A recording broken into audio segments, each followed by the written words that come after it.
Ngayon, nandito tayo ngayon sa kwarto na to kung saan matatagpuan ang main attraction ng bahay ito, ang man cave ng client.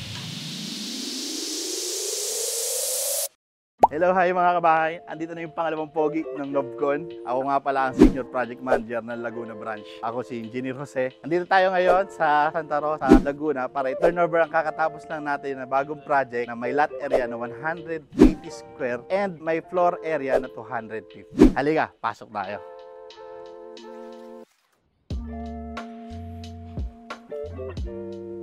Pagpasok natin sa project, makikita kagad natin ang 2-car garage area niya. Mapapansin nyo, naka-tiles siya na hindi tayo gumamit ng pebbles. I-specify kasi ng kliyente na tiles ang gagamitin. Pero pwede naman yon. Basta ang specified na tiles na gagamitin is non-skid para hindi madulas ang ating sasakyan. Gumamit siya ng color scheme sa bahay na black, white, brown, at gray. Kung mapapansin nyo, pandrel ang ginamit niya sa kanyang ceiling at ang kanyang roofing sa kanyang garahe is polycarbonate. Para sa kanyang main door, gumamit kami ng solid wood panel door. At ang kanyang door lock ay isang smart lock. Liga, pasok tayo.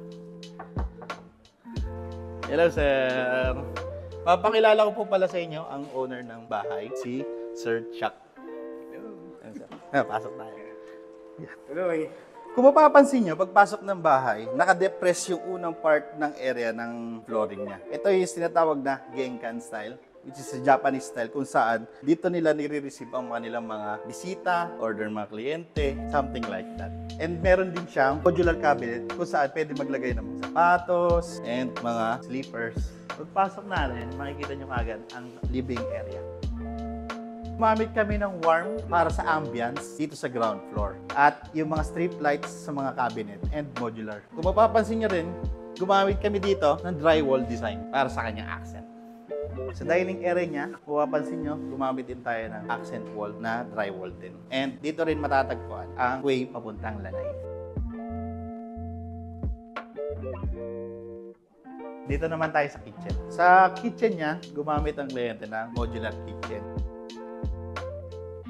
with granite slab para sa kanyang countertop.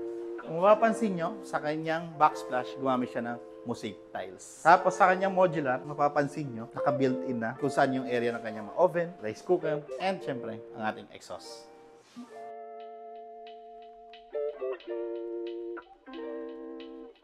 Galing kitchen, mayroon tayong way papunta kanyang storage area and sa kanyang dirty kitchen. Paglabas natin, kung mapapansin nyo, dito nakalocate ang maid's room ng ating client. And then, sa space na to, matatagpuan natin ang kanyang laundry area and ang kanyang dirty kitchen. Para naman sa kanyang stairs area, kung mapapansin nyo, meron din siyang powder room, ilalim na hagdan.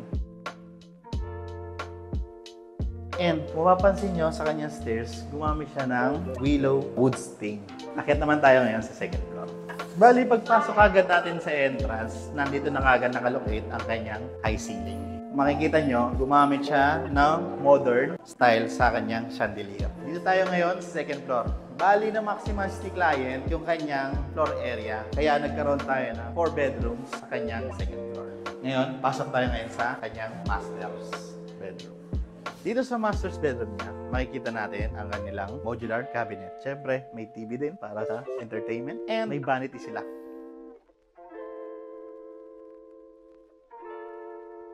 Kung mapapansin nyo, dito sa ating likod ng kama, which is the headboard, gumamit din kami ng strip light para sa kanyang backing. And mostly pala, ang ginamit namin dito sa mga pin light is tricolor.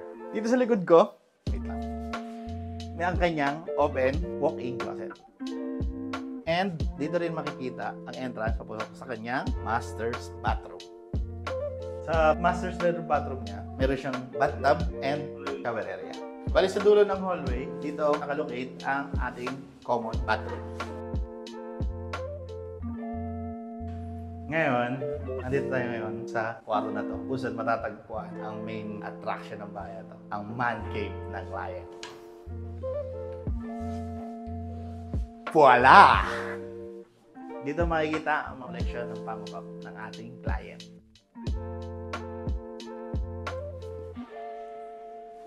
And sipin mo, nagtatrabaho ka. Tapos, Ay, nakakapagod. Ay, kailangan ko pa pala itong dagdagan. Sige na nga, work na ulit ako.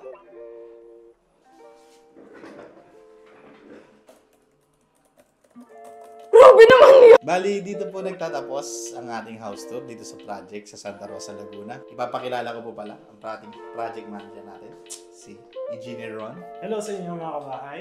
Maraming pong salamat Sir Chuck sa pagpayag sa house tour ng inyong project. And for more inquiries, kung gusto papagawa din po kayo ng bahay, like and follow our page for inquiries and call.